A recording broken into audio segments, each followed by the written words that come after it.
Well, good evening, everyone. Welcome and thank you for joining us. My name is Richard Fontaine. I'm the president of the Center for New American Security.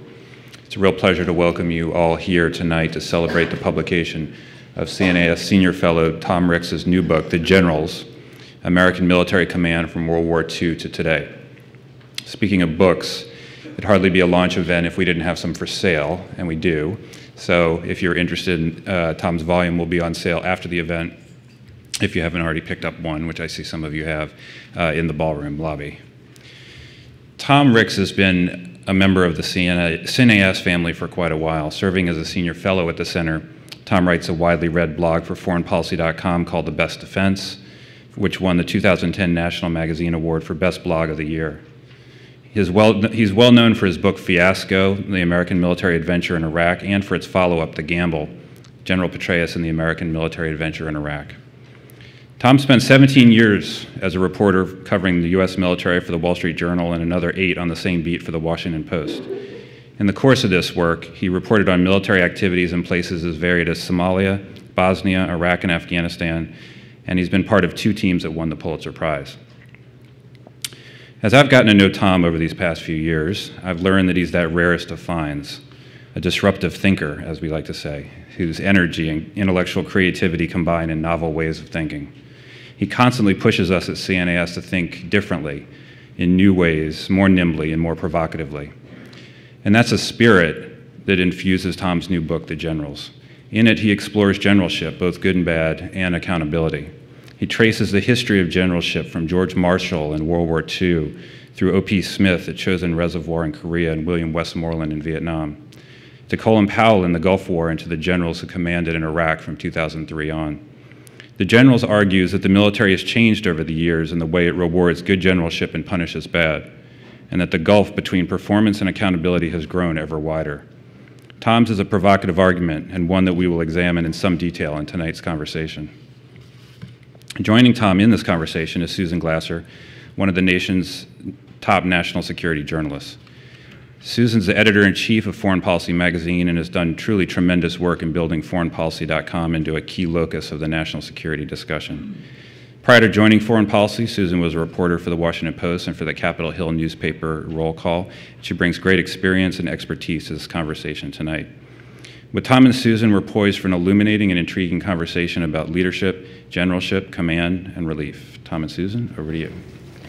First of all, thank you so much, Rich, for that kind introduction, and a big thank you to CNAS, which has not only been a benefactor to Tom, but directly and indirectly has been a huge supporter of foreign policies as we've embarked on this project over the last few years. So thank you very much, and I think you've given us a perfect starting point for the conversation today in your very generous and I think right on the mark introduction of Tom and his new book, because I too have known Tom both as not only his editor and also his friend, but as a disruptive thinker who has lots of important things to say about leadership, followership, and the nature of big institutions. And I think one of the things that I most enjoyed personally about reading The Generals was how relevant it is to thinking about the nature of leadership across many different kinds of large institutions. And also, I think, bringing to the fore these questions about accountability in American public life since World War II, which to me, in many ways, is really what the book is about, as well as being a lot of great yarns about a lot of powerful individual stories, both of the generals we've all heard of, from General Marshall to General Westmoreland, but also those we haven't heard of and whose stories I think need to be recaptured. But I'd like to go ahead and start right in the middle, if you will, Tom. Let's talk a little bit about your most provocative thesis, which is that, boiled down to its essence, there's just not enough firing going on in the US military since the end of World War II. I would say yes, there is not enough firing going on. But the book is not simply a brief for firing more generals. It is a brief for accountability. If you hold people accountable for success and failure, you incentivize success in the military, and I think we've lost that. There's a real tolerance for mediocrity. As Colonel Paul Yingling famously said about the Iraq War, a private who loses his rifle is punished more than a general who loses his war. And the book is a cry for restoring some of that accountability that George Marshall used in World War II. That Marshall gave generals about 90 days to a few months to either succeed, get killed, or be replaced. And that's why today people like Lloyd Fredendall have been forgotten, and we know names like Ridgway, Gavin, and Eisenhower, the younger officers who were moved up because they were successful in this very hard Darwinian process that Marshall implemented and that we lost in Korea, Vietnam, and Iraq. Well, I'm glad you bring up the example of Colonel Yingling and Iraq, because that clearly is some of the context that informs the book, although it is a real work of history going back to World War II and up to the present day. You make the point that there's more accountability lower down the food chain than for our general officers now. How many? It's called different spanks for different ranks. Well, that's exactly right. That's not in the book, I don't think. How many people have been held to account for the disastrous setbacks that the U.S. military had early on in the Iraq War, the failure to see things going on? None, right? None, really. The stunning thing to me is, here's a good trivia question. Who is the last Army Division commander relieved for combat ineffectiveness? As best as I can tell, it's Major General James Baldwin, commander of the Americal Division in 1971. Since then, generals have been fired, but they get fired for basically taking down their pants at the wrong time in the wrong place with the wrong person. It's a little bit like having tenure for a university professor. You can get fired for embarrassing the institution with moral lapses, but just being incompetent in your profession is perfectly acceptable. Now, before we get on, and I want you to step back for a second and give people a real sense of why you wrote the book, who the heroes are, who the zeros are, but just quickly first, because this firing thing, that's what really has sort of the insiders in the military establishment really up in arms. You've gotten under their skin with this critique, this idea that the solution is firing. That has, prompted some howls of outrage. Why do you think that would make things better? Why is that more accountable? Because if you tolerate incompetence, you have an incompetent organization. What you want is not to fire people for the sake of firing. You want to fire people who don't succeed. You want to reward people who do succeed. What you want, ultimately, though, is adaptability. I was thinking today about H.R. McMaster, because somebody had written to me and said, Tom, you either have a counterinsurgency army or you have a conventional army. You can't have both. And I thought, wait a second, H.R. McMaster is one of the heroes of the 1991 Gulf War and the most conventional of encounters, a tank battle in the desert, right. The Battle of 73 Easting. Yet, years later in Iraq, he's one of the first commanders to successfully adopt counterinsurgency tactics. That shows a real flexibility and adaptability of mind. It shows the ability to think critically, to think strategically, to be educated about your profession, not just trained for your job. Training prepares you for the known. Education prepares you for the unknown. H.R. McMaster went into Iraq prepared for the unknown. Most of our commanders did not. Most notably, I would say, Lieutenant General Ricardo Sanchez, who strikingly basically had Iraq blow up in his face and then went home embittered because he wasn't promoted to 4 stars, as if somehow I did my 1 year, I'm entitled to the promotion. That sense of entitlement is a new thing, I think, in the Army. Among generals, the sense that we are above questioning. I worry a bit that as a nation, we try to honor and support the troops so much that we kind of include the generals in that, not understanding that one way to support the troops is to give them good leadership. They deserve better leadership. They deserve the best leadership we can give them. We are not giving it to them right now. One of the arguments is that really we have a much vaster but also more professionalized army than the post-World War I force, that Marshall had an urgent imperative to turn into a real fighting force to begin World War II, and that firing is not necessarily a sign of good leadership or good management of a big organization, but could also reflect a failure, right, in the end of an organization to weed out the problems and let them simply fail upward. So, sure, but it's never too late to fire a failure. And I think you really want to give people the best leadership you can find. This is a matter of life and death for troops. Troops know it when they're not well led. They sense it. And in World War II, though it was, yes, it had millions of amateurs. We go from about 185,000 troops in the Army, including the Air Force, before World War II, to 9.5 million by 1945. So by necessarily, a hugely civilian force comes in, yet enormously adaptable. The key characteristic, I would say, of the US Army in World War II was its ability to learn. Marshall famously said at a meeting once, yes, he said to a British officer, our troops make a lot of mistakes, but unlike yours, they don't repeat them. Well, and Ray, wasn't that the testimony of German officers after the war, is that they found that the Americans were learning more quickly? Yeah, I mean, I'm a little bit suspect of the German officers. If I'd just been captured, right. I'd probably say, hey, you guys are great. Good, yeah. You guys are kicking butt, you know? Well, one great observation, I think, in this section on World War II is this incredible speed with which this is playing out, which I think, bears repeating for this audience, because it's really dramatic. We like to think today we live in the Twitter age where, moving at the speed of light when it comes to our news cycle, but the truth is our military isn't necessarily moving at that fast speed. Not only have we been in Afghanistan for more than a decade, but I mean, just the pace and scale of the change that Marshall was overseeing. It is striking that by the time we began fighting effectively in Iraq, we had been there longer than we fought World War II.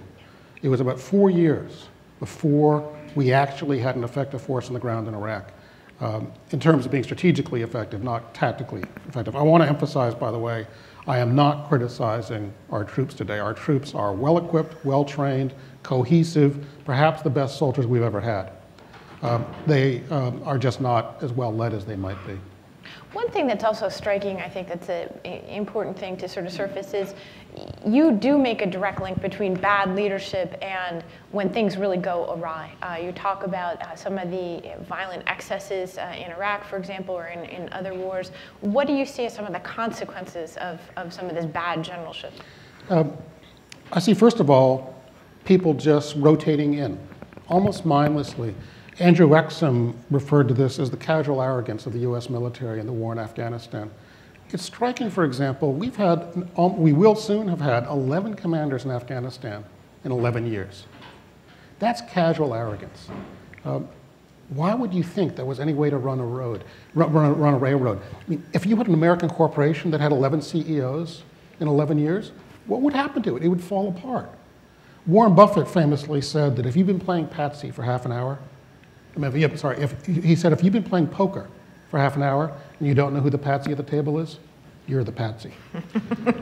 When you put a commander in every year and rotate through in 1 year, everybody does their time and goes home, we basically make our commander the Patsy at the table. He doesn't know where all the bodies are buried. And by the time he figures it out, he's going home. I can't imagine running a war that way. Can you imagine Marshall saying to Eisenhower in January '44, hey, Ike, you've had 18 months over there. Time for somebody else to have a turn. Well, no, actually, Marshall and Eisenhower made a lot of mistakes in '42. They needed to make mistakes and learn from them. Eisenhower, by the way, at one point in Africa, thought he might be relieved and sent a letter to his son saying, look, if I'm relieved, that's the nature of the business, don't worry about it. We'll all go on and fight our wars. Well, and in fact, that's one of the critiques that I've seen surfaced about your prescriptions in the book is the question of, well, if Ricks wants us to fire more generals, doesn't that mean that he doesn't tolerate any mistakes? But in fact, your narrative of World War II suggests that even our greatest leaders made plenty of mistakes on the personnel front as well as on the strategic side. Yeah, you had 155 men selected to be division commanders in combat in the Army in World War II. This is after many hurdles before that. Marshall cleaned out 600 senior officers before the war began, the officers he considered deadwood. And that's actually the term he used to Felix Frankfurter when Frankfurter was talking about it.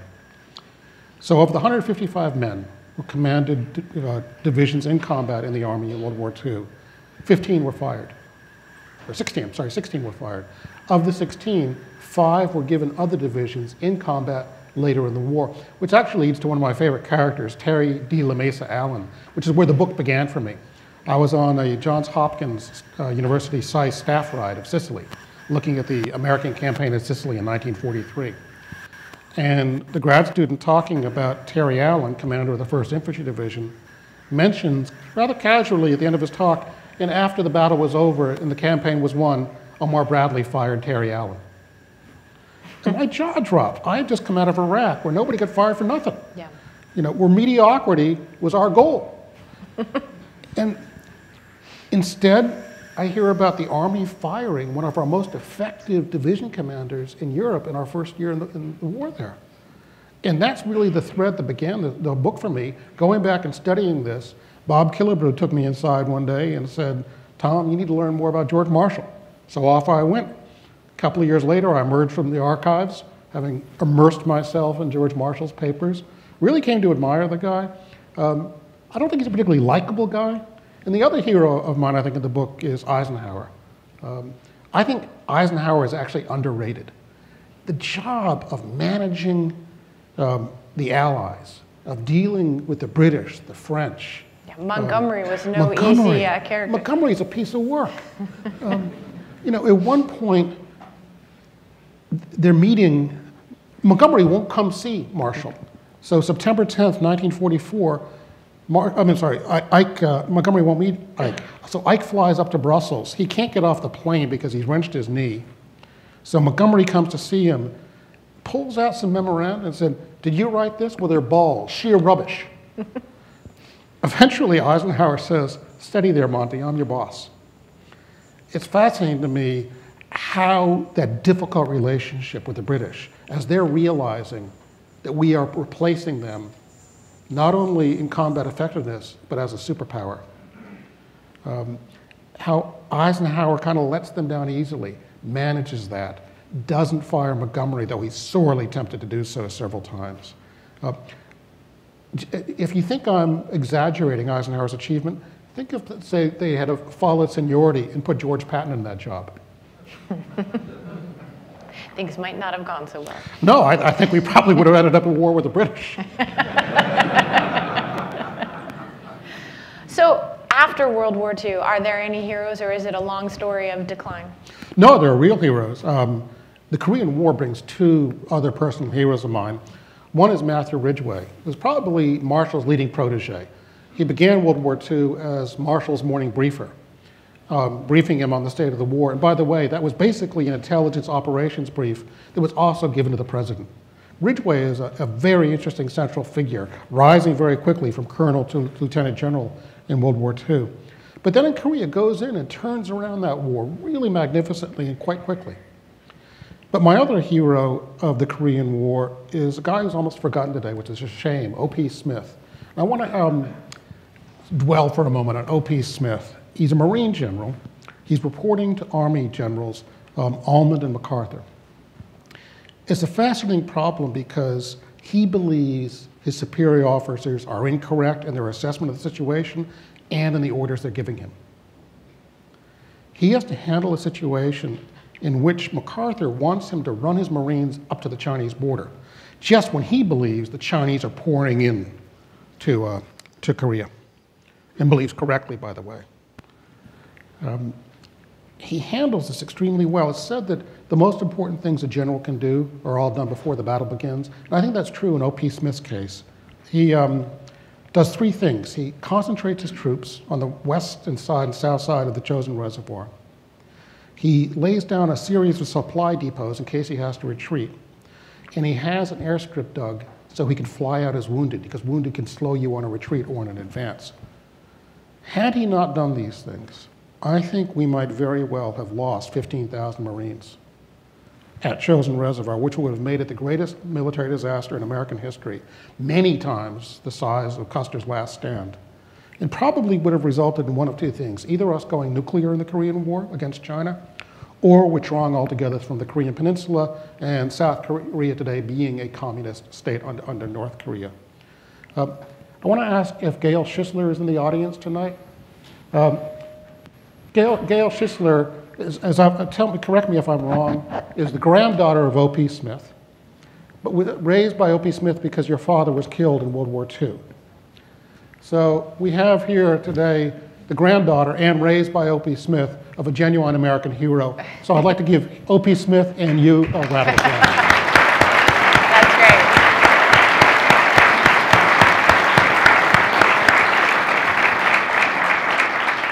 And if there's one thing I hope comes out of this book, it's the Marine Corps Museum gets its Chosen Reservoir exhibit right and corrects the notion, even in the Marine Corps, that Chesty Puller was the commander at Chosen Reservoir. Well, I mean, it's interesting. I'm so glad that you raised this because it really, for those of you who haven't read the book yet, this is by far the most sort of gripping and still, I think, unrecognized story. This part of the book is really, it's not a detour, I don't think, in the way that it might seem, but it's really telling a powerful story. Now, is it true, Tom, as you've just shown for us, that you have a soft spot for the Marines? He has been accused of being partial to the Marines at the expense of the Army. So, or is it just that the Army produces more bad generals? The Army and the Marine Corps are very different.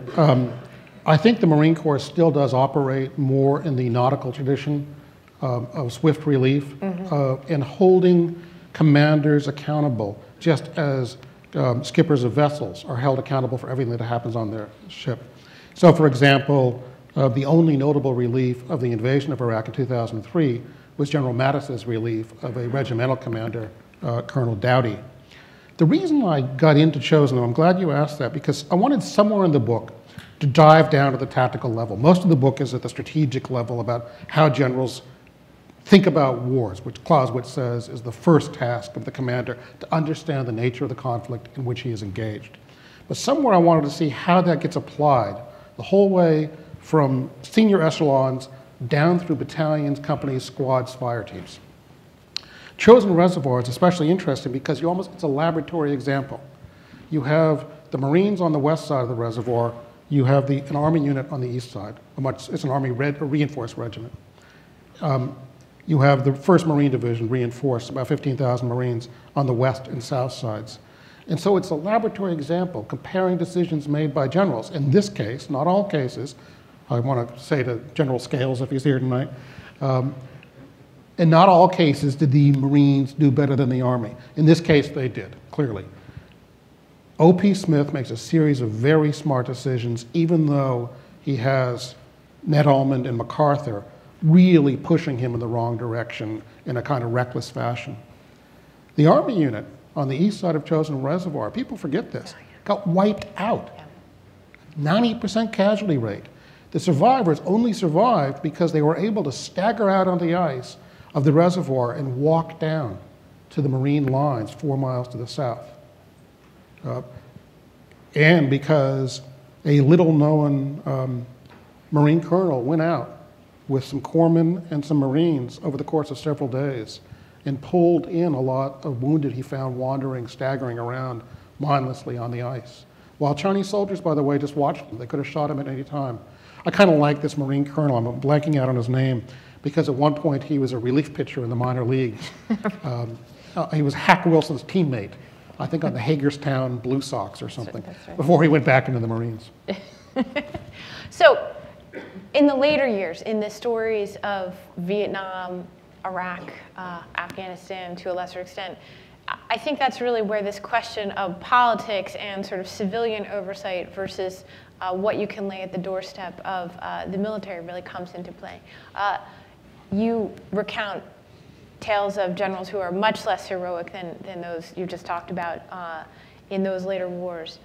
Where do you feel the balance lies between the accountability that should have been there but was missing for the generals in Vietnam or in Iraq in its early days versus the problem of political leaders setting impossible goals or murky goals and then ultimately firing, only the guy at the very top because things didn't work out politically? Yeah, they keep on, as soon as the military loses the tradition of relief in Korea, because the Pentagon says to Ridgway, you're going to embarrass us and Congress is going to start asking nasty questions. So if Ridgway wanted to fire 5 of the 6th Division commanders in Korea. And they basically told him, you can do it, but do it on the down low. Right, pretend it's rotations. Yeah, pretend it's rotations. Slow walk, and they basically say, Joe Collins, the chief of staff, has already lied to Congress about this, so just keep up the facade. We lose the tradition of relief, partly because in these small, unpopular, messy wars, it's harder to know what success looks like.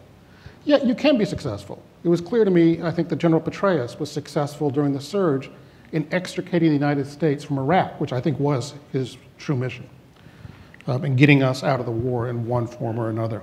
But you go to an interesting point here, which is the secondary theme of the book, which is civil-military discourse.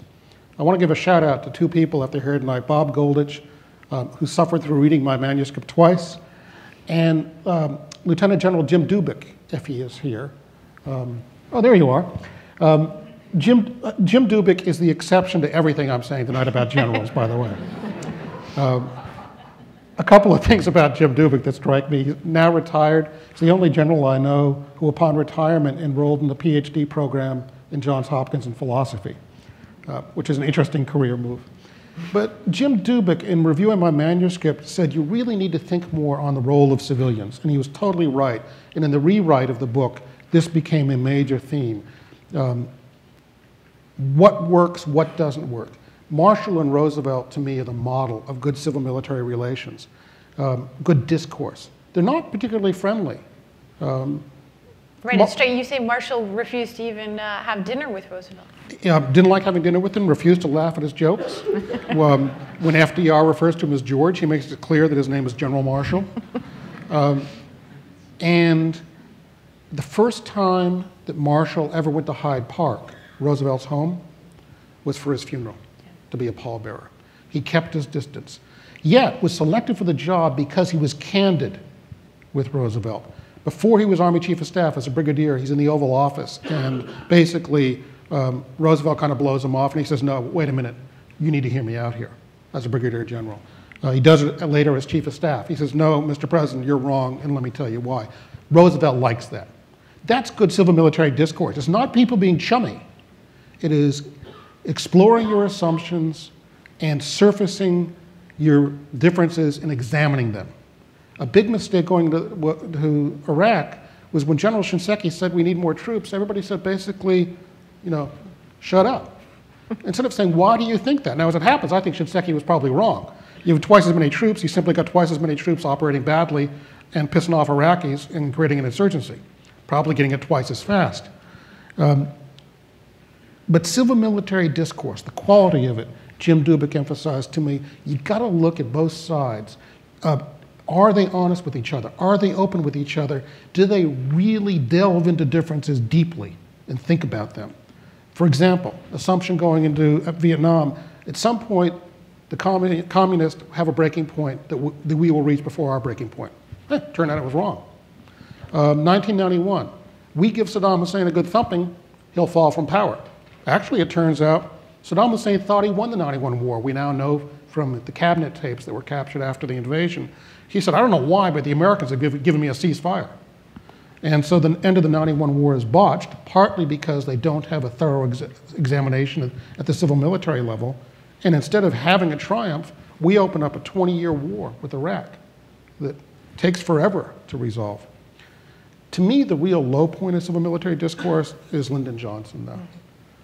Lyndon Johnson, at one point, has the Joint Chiefs into his office, and they basically try to lay down the law and say, Mr. President, we don't like the way you're prosecuting the war.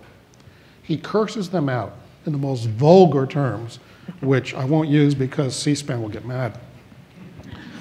And the chiefs leave. The CNO says, I've never been talked to like that in my life. Well, fella, at that point, you put your stars on the table and say, Mr. President, you clearly have lost your confidence in me. I am out of here. That's what George Marshall would have said had FDR spoken like that to him. We know this because once when Douglas MacArthur pulled that stunt with Roosevelt, early in Roosevelt's presidency, Roosevelt said, Douglas, you must not talk to the president like that. So these guys had an understanding back then that we seem to have lost in our senior leaders later on, that their job is to speak truth to power, even when it's uncomfortable, especially when it's uncomfortable. Dissent expressed internally is the highest form of loyalty.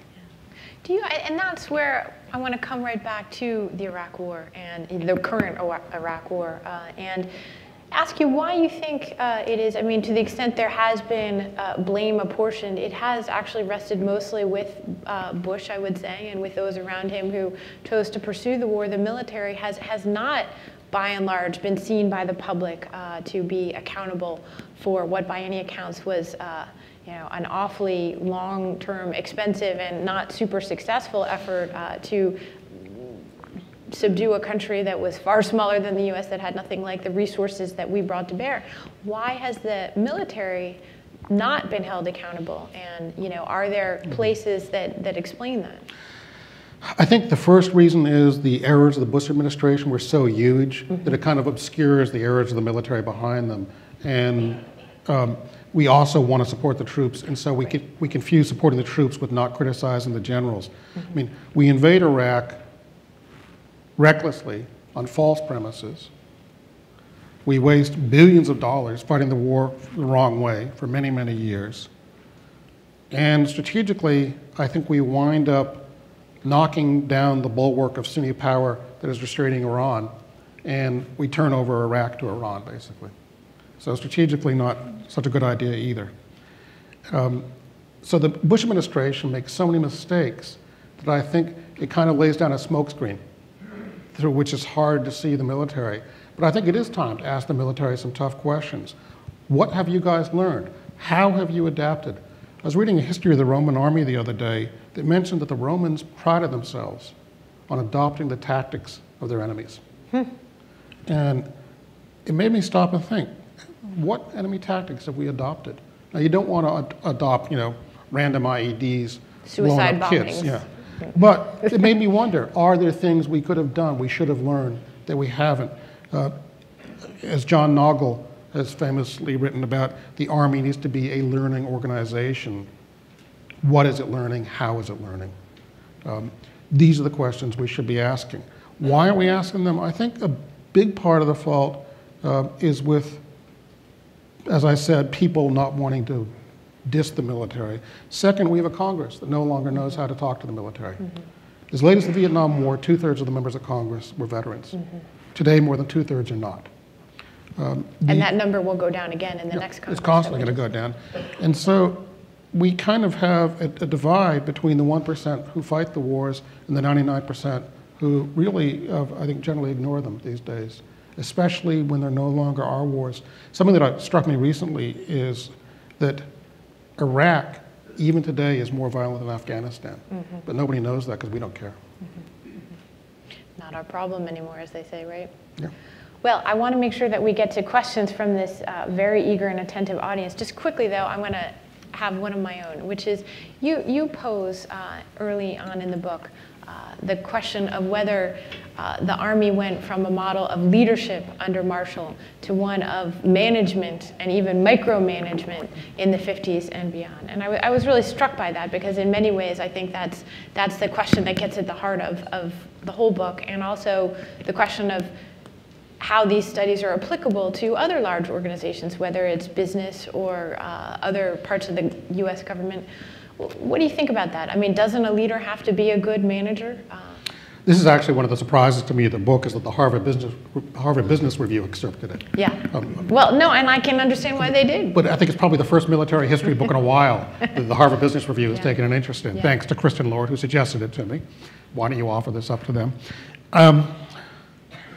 Yes, leaders have to be managers, but they have to be leaders foremost.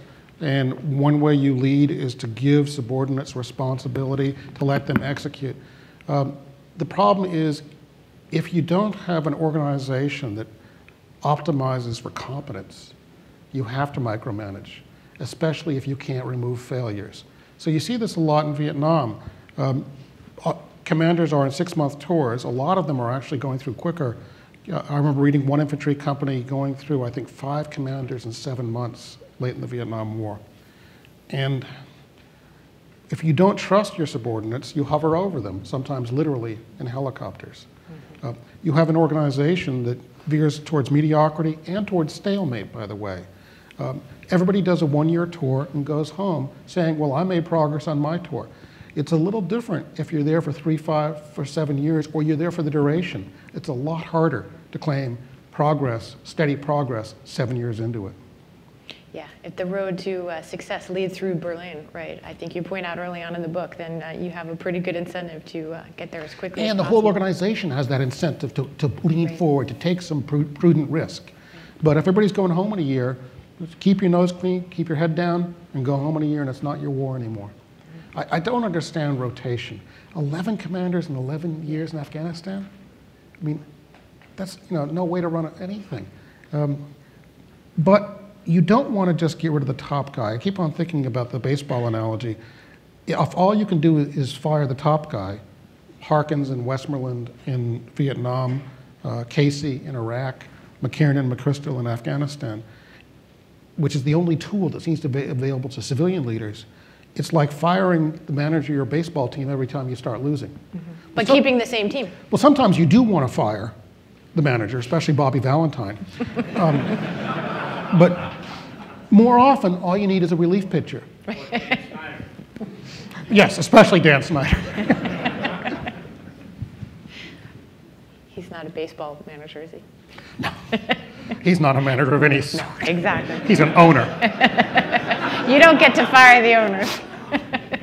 It's the first time C-SPAN's had a discussion of the Redskins in a while. Yeah. I'm glad of it. It might be the last, I'm afraid. Okay, well, listen, I know there's a lot of good questions out there. We have people with microphones, and please identify yourself and who you're with, and really make it a question, too. Sir? Football, baseball, generals. No, I'm here to talk about warfare.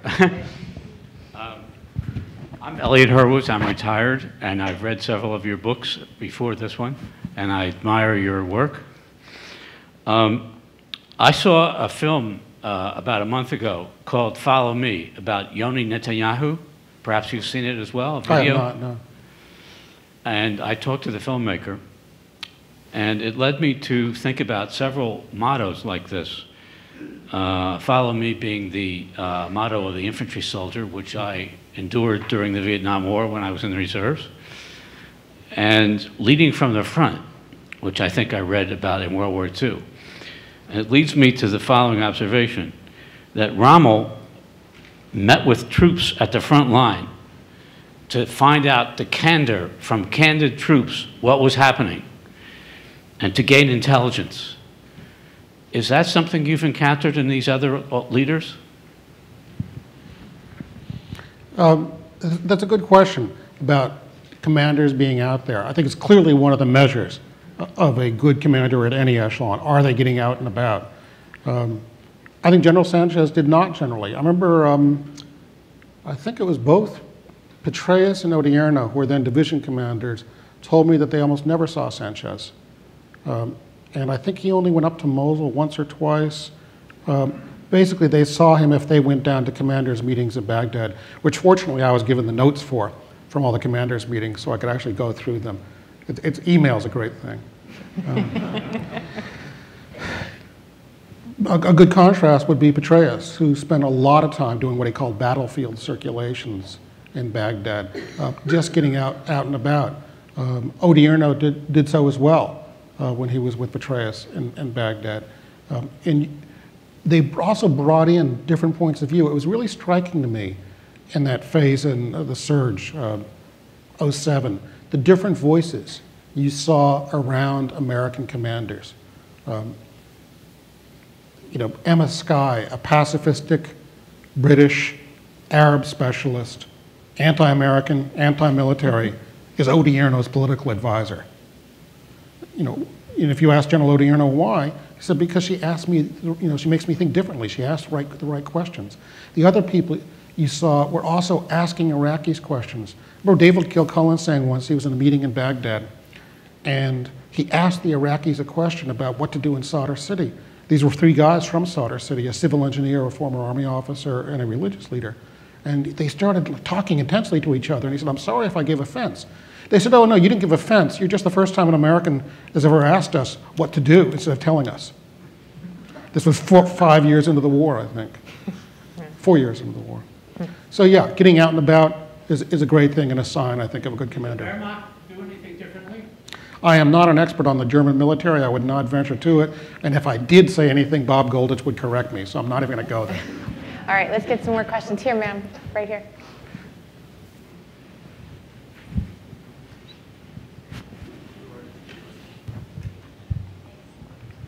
Hi, Tom. Hello? I wanted to personally thank you for your support in the advocacy that I do with military families. Oh, sorry, Christy Kaufman, Executive Director of Coda Support, which is a nonprofit dedicated to bridging the civilian-military divide, but I'm also an 11-year Army wife. And without your help, I never would have gotten that op-ed published in the Washington Post, so I thank you for that. You talk a lot, and we've talked a lot about accountability. What happens on the home front with accountability? Obviously, we're struggling now with some of the mental health issues and the suicides, both among the service members, and I've talked a lot among the wives who are killing themselves. I know that wasn't really an issue, and generals weren't expected to deal with that kind of stuff the way they are now. But I will tell you from my point of view as a stakeholder, both living it and then being an advocate, I have never heard of a commander at any level being relieved for being a block or, to a soldier struggling with mental health. We talk a good game about stigma and not allowing that, and I think leadership is sending the right message, but in terms of policies and actual accountability, there doesn't seem to be any. It's a good point. The other day, I was speaking at Politics and Prose, our great local bookstore, and retired Brigadier General Steve Zanakis, a medical officer, got up and spoke quite movingly about that. He said, look, it was pretty clear from early on in this war that the characteristic weapon of the opposition was the IED, the roadside bomb. We knew as medical experts that these had consequences for mental health, for soldiers' morale. He said, but it took us years to start addressing it. And he said he just didn't understand why it took so long for the Army to say, this is the characteristic weapon of this war. What effect does it have on soldiers, and how do we help them? He said it just took too long.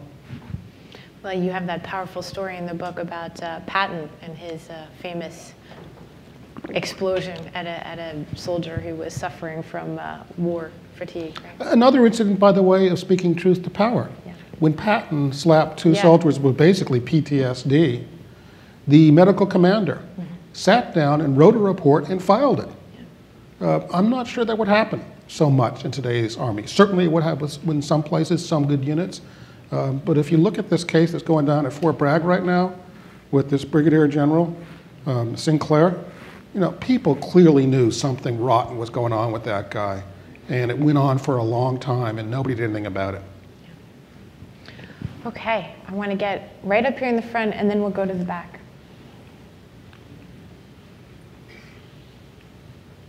Hi, Tom. Bob Goldish. I don't have a job. But you are writing a history of conscription. Yes, I am.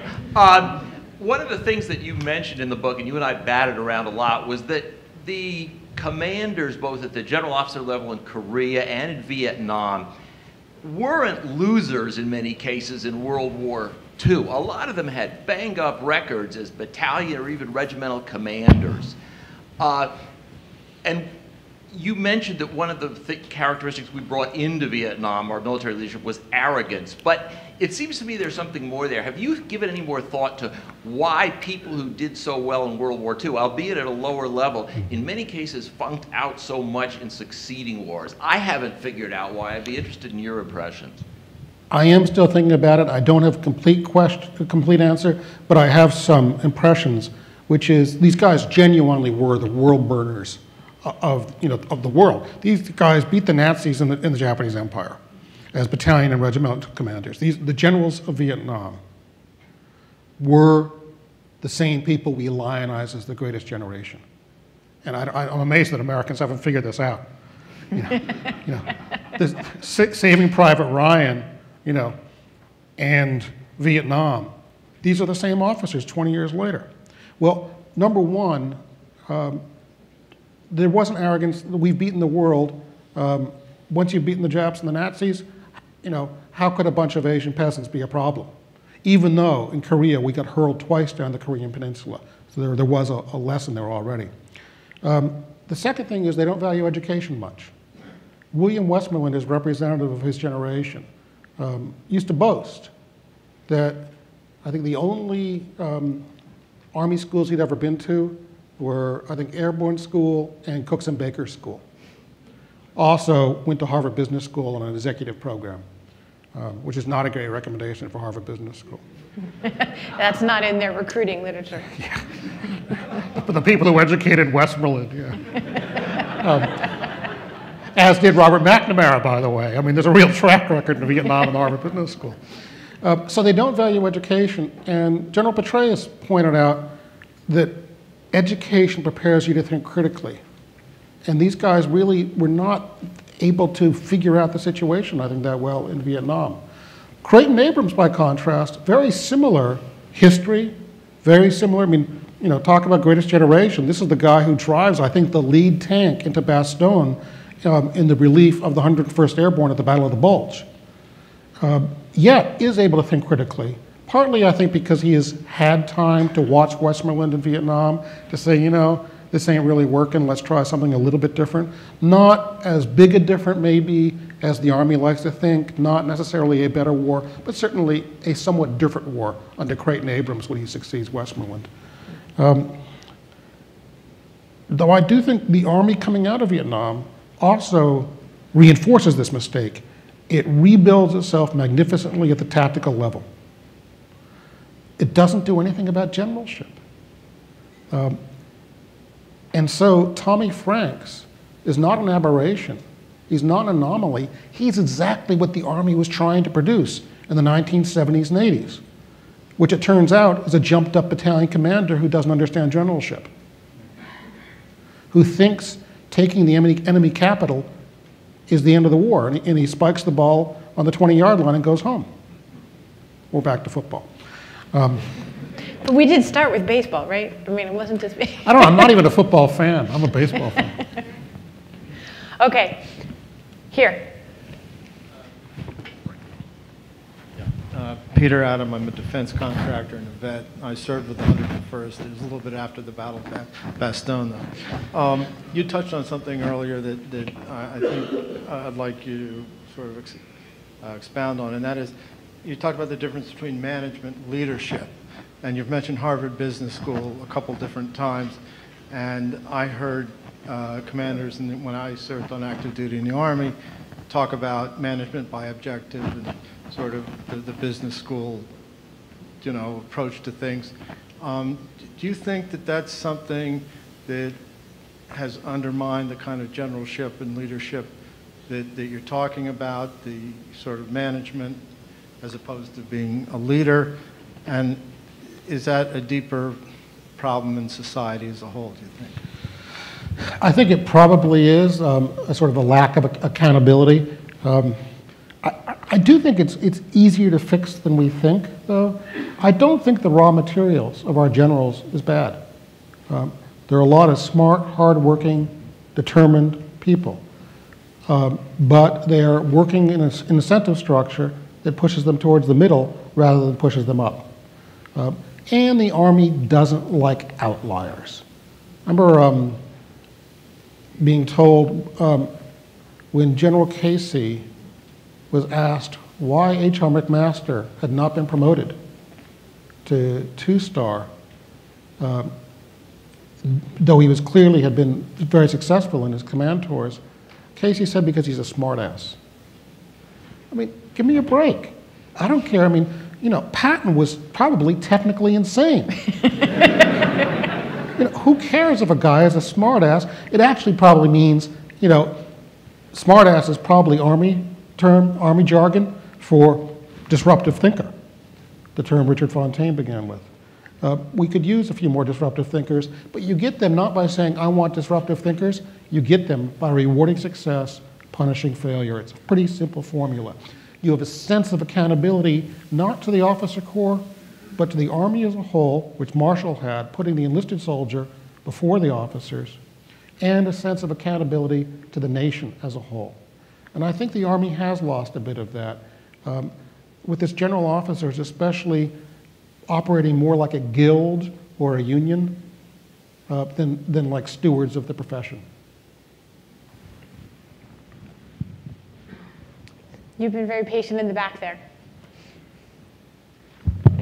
Hi, Larry Smarin, Hudson Advisory Group. I'm very interested to maybe take a step back, back to World War II and the initiation of the focus on accountability. I did some studying. My uncle had been in the 90th Infantry in Utah Beach. And I was very impressed to read about the history of the division. To my surprise, General J. McElvey, who was the commander, was relieved within about a week, let alone 90 days.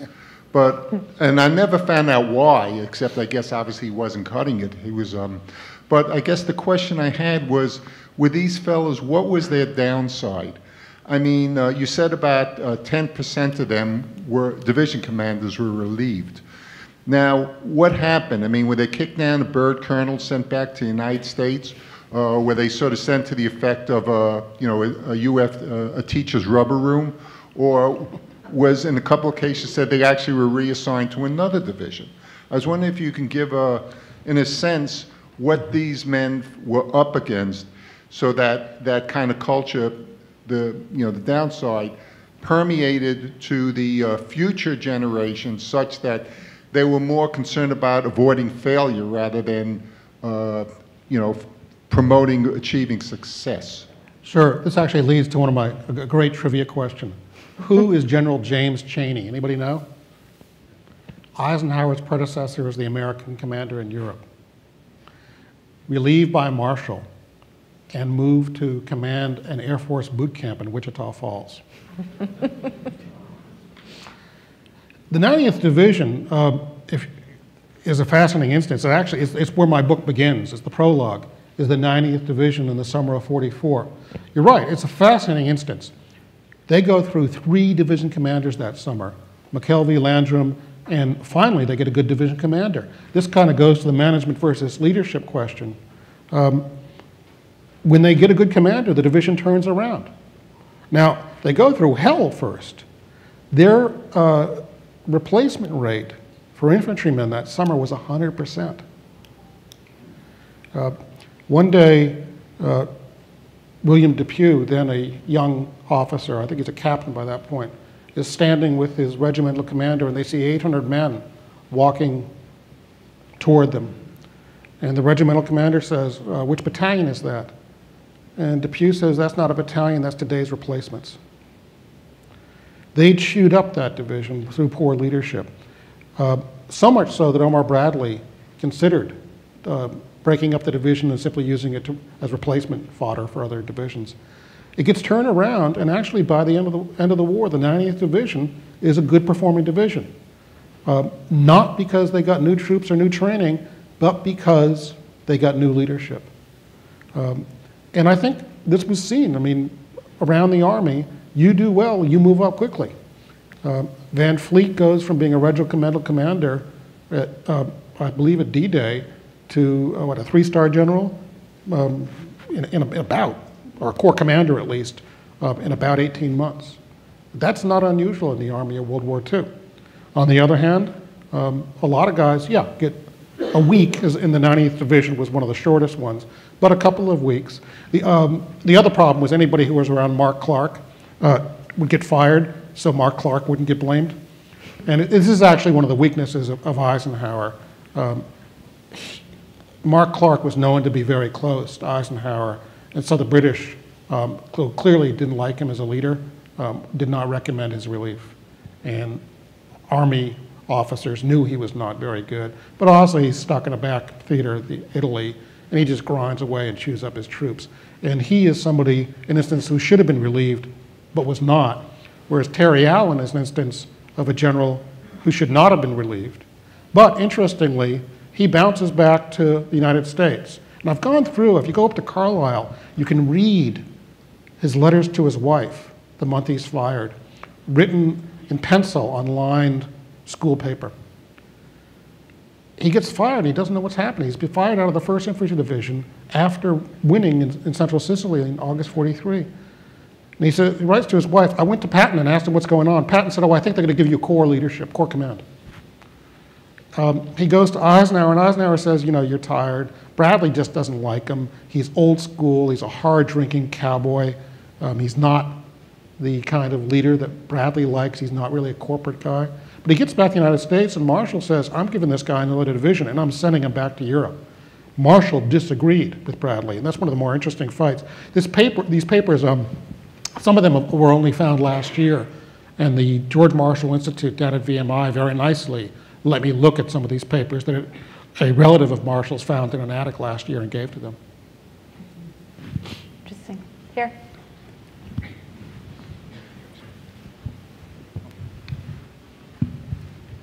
Tom Davis, retired U.S. Army, friend Tom Ricks, currently working with General Dynamics. I haven't read the book yet, Tom, probably like most people.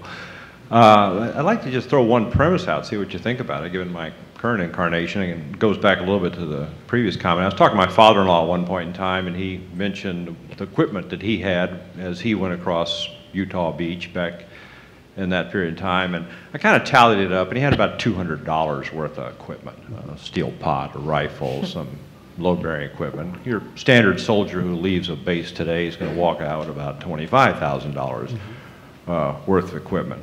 Technology is really something, and it kind of strikes me perhaps a little bit, I just wonder what your thoughts are on it, is that as this glide path has gone along, where your argument is, you know, the generals have become, you know, less inspirational, less strategic thinking and so forth, the technology glide path has been going in the opposite direction.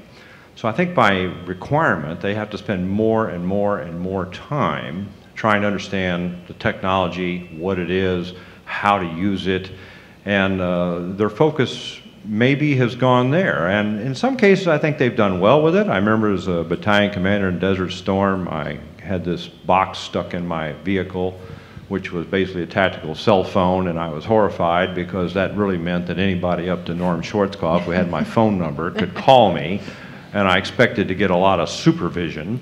Really didn't happen, but my sense is it has slowly been happening in the age of email. So do you think the technological revolution has had some impact in how officers have to think, how they're trained, how they command, how they interact, and it's basically in some way contributed to the situation you've described?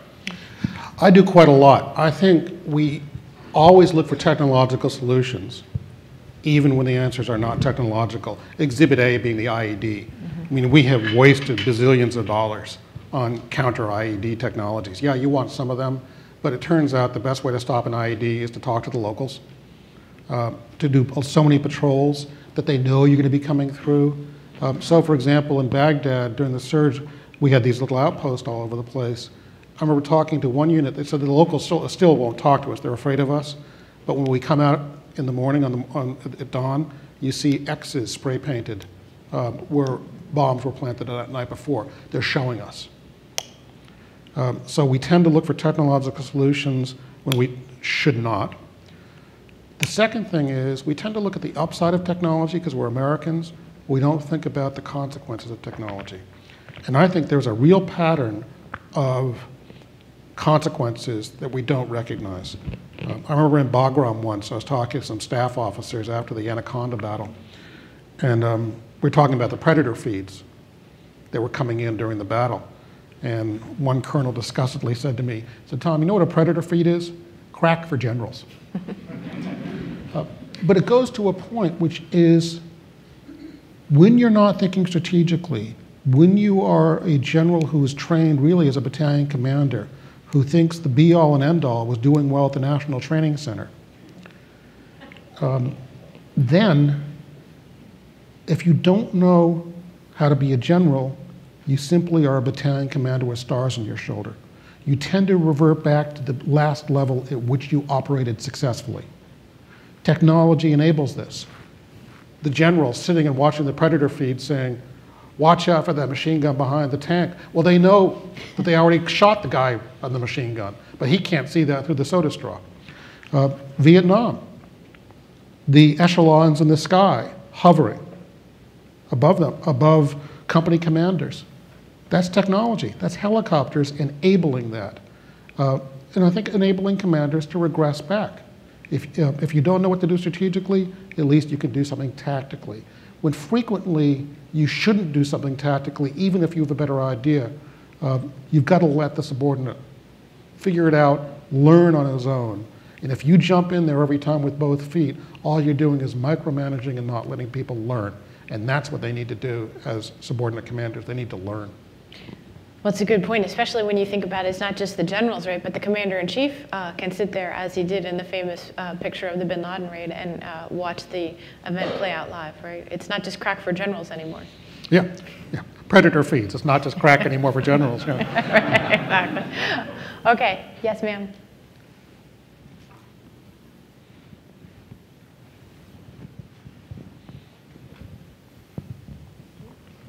Hi, Christine Vargas, recent graduate, Johns Hopkins SICE, and as last year's International Staff Ride Logistics Manager, and on behalf of other SICErs here, we're very happy to hear that we inspired you in some way to write this book. It's actually, the book began with the moment I thought of this book was on the Sicily Staff Ride. Yeah. It's great to hear. For the record, we're doing TED Offensive this coming year. So that's what's going on at Johns Hopkins. And also, really, Elliot Cohen is in many ways the intellectual godfather of this book. Oh.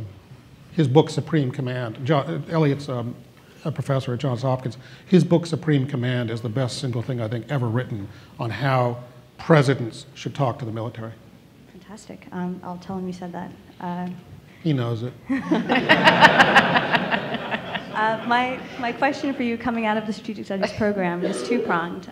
And I'll be first to admit I haven't finished your book yet, so I hope you haven't already answered this. But with the very well-publicized drawdown in Afghanistan and our pivot to Asia, what gives you hope when it comes to future generalship, and what makes you despair? Second part's easier to answer. A lot of things make me despair. You know what gives me hope? It's going to sound perverse, but it's not. The defense budget's going to be cut. And when it's cut, as the British famously said, we have no money anymore, so now we must think. We have a military that has had a fire hose of money turned on it for the last 10 years, and an intelligence community as well. They basically were given money and told figure out how to spend it. We have a generation of officers who don't even know what the word austerity looks like. I'm getting howls of emails from people about 3 cuts here and 6 cuts there. Fellas, there's going to be 10%, 20% cuts coming down the road here, and it's not a bad thing. Another book I've been reading a lot lately and really enjoying is Paul Kennedy's Rise and Fall of British Naval Mastery, which is a wonderful book. He makes the point that at the beginning of World War II, the Royal Navy was the world's biggest navy. It also was irrelevant. It was powerful, but they didn't understand aircraft carriers, they underestimated submarines, and they thought battleships were still central to maritime operations.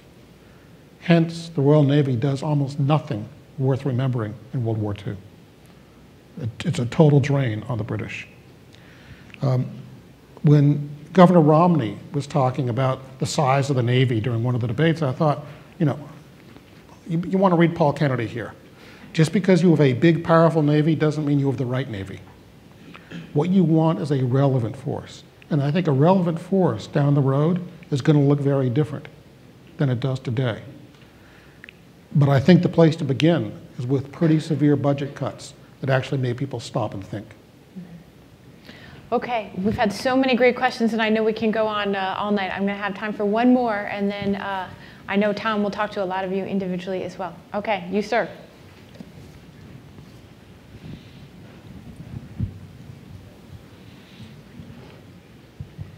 Well, perfect segue. I'm a Navy captain out at the Naval Academy, Mark Hagerott, also co-founder of a forum to study warfare.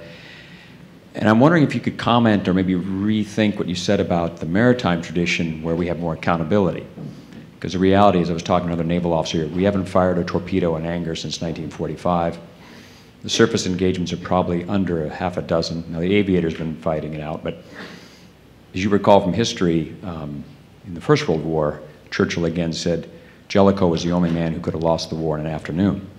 So whereas the generals get months or years to grind this out and learn, naval officers may not get that chance.